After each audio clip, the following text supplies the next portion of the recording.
जेव्हा आपण भारतीय कलेबद्दल बोलतो तेव्हा डोळ्यासमोर काय येतं? कदाचित संग्रहालयातल्या मूर्ती किंवा जुनी चित्र.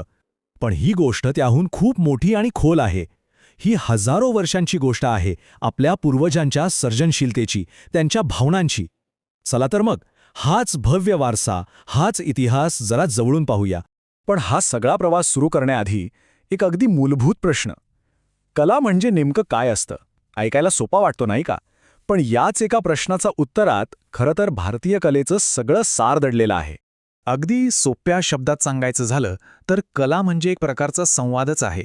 आपल्या मनातले अनुभव, आपल्याला जे काही ज्ञान मिळालंय, आपल्या भावना, हे सगळं दुसऱ्यापर्यंत पोचवण्याचं एक माध्यम. आणि ही एक नैसर्गिक मानवी प्रेरणा आहे नाही का? आणि ह्याच प्रेरणेतून जेव्हा काहीतरी खास, काहीतरी सुंदर निर्माण होतं, त्यालाच आपण कला म्हणतो. ओके, तर आज आपण काय काय पाहणार आहोत? सगळ्यात आधी कला म्हणजे काय हे तर आपण पाहिलंच. मग आपण बघूया भारताची प्राचीन कलात्मक मुळं, त्यानंतर शिल्पकलेचं सुवर्णयुग, भव्य मंदिरं, मध्ययुगात कलेवर कोणते प्रभाव पडले, आणि शेवटी आजच्या काळात कला एक व्यवसाय म्हणून कशी उभी आहे. चला तर मग सुरू करूया आपला प्रवास. आपण थेट वेळेत मागे जाणार आहोत, अगदी सुरुवातीला, जिथे भारतात कलेचा पहिला वहिला ठसा उमटला. आता हे बघा, हे खरंच अविश्वसनीय आहे. ही आहेत मध्य प्रदेशातल्या भीमबेटका गुहांमधली चित्र.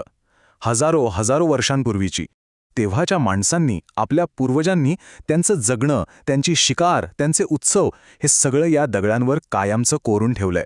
असं म्हणायला हरकत नाही की भारतीय कलेची खरी सुरुवात इथूनच झाली.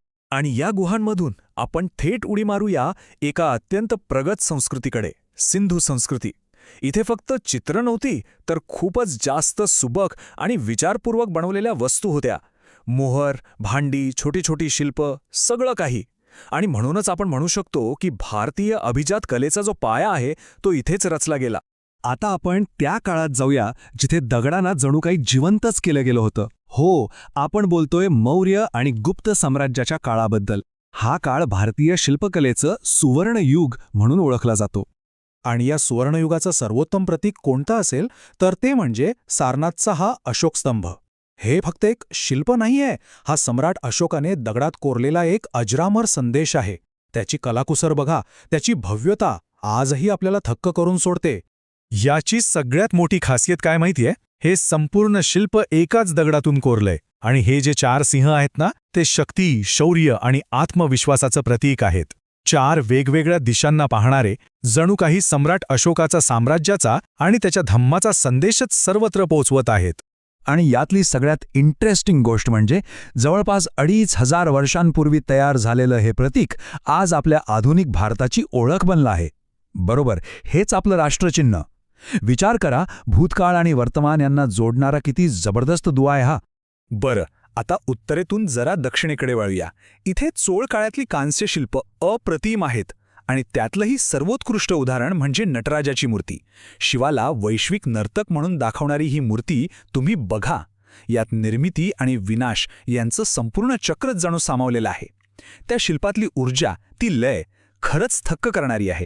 शिल्पांमधून आता आपण अशा कलेकडे वळूया जिच्यात आपण अक्षरशः प्रवेश करू शकतो, म्हणजे स्थापत्यकला. भारतातील मंदिरं ही फक्त प्रार्थना करण्याची ठिकाणं नव्हती, ती त्या काळातली कला आणि संस्कृतीची मोठी केंद्र होती. भारतातल्या मंदिर स्थापत्यकलेत प्रामुख्याने 2 मोठ्या शैली दिसून येतात. एक उत्तर भारतातली, तिला म्हणतात नागर शैली, आणि दुसरी दक्षिण भारताची, द्रविड शैली. आता ह्या दोन्ही चित्रांकडे नुसतं पाहिलं तरी त्यांच्या रचनेतला फरक लगेच लक्षात येतो नाही का? यातला मुख्य फरक ओळखणं तसंच सोपं आहे. नागर शैलीतलं जे मुख्य शिखर असतं ते असं वक्ररेषेत वर जातं, तर द्रविड शैलीतलं शिखर हे पिरॅमिडसारखं टप्प्याटप्प्यानी बनलेलं असतं. आणि हो, द्रविड मंदिरांची ती भव्य प्रवेशद्वारं, ज्यांना गोपुरम म्हणतात, ती तर त्यांची खास ओळखच आहे. काळ पुढे सरकत गेला आणि मध्ययुगात भारतात अनेक नवे सांस्कृतिक प्रवाह आले. साहजिकच याचा परिणाम कलेवरही झाला आणि वेगवेगळ्या शैलींचा एक खूप सुंदर संगम पाहायला मिळतो. याचं एक उत्तम उदाहरण म्हणजे इंडो-इस्लामिक स्थापत्य शैली. यात भारतीय कलाकुसर आणि पर्शियन सौंदर्यदृष्टी एकत्र आली आणि त्यातून काय निर्माण झालं तर कुतुब मिनारसारखी एक अद्भुत वास्तू. पण हे सगळं होत असतानाच देशाच्या इतर भागांमध्ये स्वतंत्र कलाशैलीसुद्धा विकसित होत होत्या, फुलत होत्या. याचंच एक छान उदाहरण म्हणजे पश्चिम भारतात उदयास आलेली मराठा चित्रशैली. या शैलीचं मुख्य वैशिष्ट्य काय तर रंगांचा एकदम सढळ हाताने वापर. ही चित्र आपल्याला त्या काळातलं जीवन, तिथले पोशाख, त्यांच्या परंपरा या सगळ्याची जणू एक झलकच दाखवतात. जुन्या वाड्यांच्या भिंतींवर किंवा हस्तलिखितांमध्ये ही कला आजही आपल्याला दिसते. आणि गंमत सांगू, कधीकधी या चित्रांवर युरोपियन कलेचा प्रभाव सुद्धा दिसतो. तर मग हजारो वर्षांचा हा जो कलात्मक प्रवास आहे तो आज कुठे येऊन पोहोचला आहे?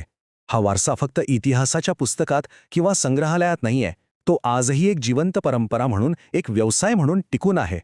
ही परंपरा आपल्याला आजही दोन मुख्य प्रवाहांमध्ये वाहताना दिसते. एक म्हणजे लोककला, जी लोकांच्या रोजच्या जगण्याचा भाग असते, पिढ्यानपिढ्या चालत येते, आणि दुसरी म्हणजे अभिजात कला, जिचे काही ठरलेले नियम असतात, व्याकरण असतं आणि त्यासाठी खास प्रशिक्षण घ्यावं लागतं.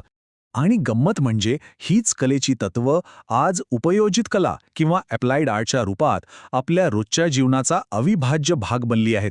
म्हणजे बघा, आपण वापरतो त्या वस्तूंचा डिझाईन, घराची सजावट, पुस्तकाचं कव्हर पेज, एवढंच काय, सिनेमा आणि नाटकांचे सेट्स, या सगळ्यांच्या मागे कलाच तर आहे. हीच आहेत कलेची आजची आधुनिक व्यावसायिक रूपं. तर हा होता भारतीय कलेच्या अफाट आणि समृद्ध इतिहासाचा एक धावता आढावा. पण जाता जाता एक विचार करण्यासारखा प्रश्न नक्कीच उरतो की कलेचा हा हजारो वर्षांचा वारसा आजचा आपल्या जगाला, आपल्या सौंदर्याच्या कल्पनांना आणि आपल्या स्वतःच्या ओळखीला नेमकं कसा आकार देत आहे.